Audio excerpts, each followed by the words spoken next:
નમસ્કાર મિત્રો, જોક્સની દુનિયામાં આપણું સ્વાગત છે. કાકાના જોક્સનો ભાગ 5 તમારા સામે રજૂ કરું છું. કાકા દિલ્હી જતા હતા, બધાને ખ્યાલ જ છે. તો ઉપર બે છોકરા બેઠા બેઠા એવી વાતો કરતા હતા કે આપણા ગામમાં સૌથી ઊંડામાં ઊંડો કૂવો મારા ખેતરમાં, એક કૂવામાં કોઈ ઉતરી શકતું નથી. તો પેલો બીજો છોકરો કે વાત સાચી રહે તારી હો, એ કૂવામાં મારા બાપાની ઘડિયાળ પડી ગઈ હતી. 6 મહિને એ ઘડિયાળ નીકળી અને 6 મહિને ઘડિયાળ ચાલુ. કાકાથી રહેવાયું નહીં. કાકાએ કીધું, વાપરો બેટા, એ કૂવામાં મારા બાપા 6 મહિના પડી રહ્યા હતા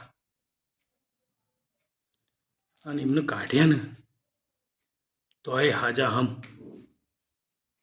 છોકરા, એ કાકા શું વાત કરો છો? તમારા બાપોએ કૂવામાં 6 મહિના કરતા હતા હું કે કોઈ નહીં, તારા બાપાની ઘડિયાળના ચાવી ભરતા હતા. જોક સારો લાગ્યો હોય તો લાઈક કરજો, શેર કરજો અને ફોલો કરજો. જય માતાજી. નમસ્કાર મિત્રો, જોક્સની દુનિયામાં આપણું સ્વાગત છે.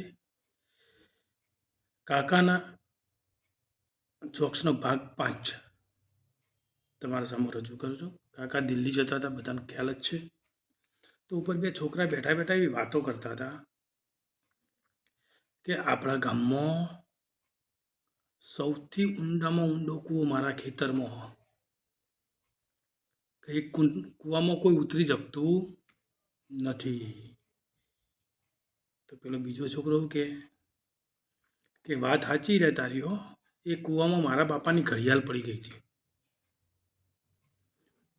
6 મહિને એ ઘડિયાળ નીકળી અને 6 મહિને ઘડિયાળ ચાલુ.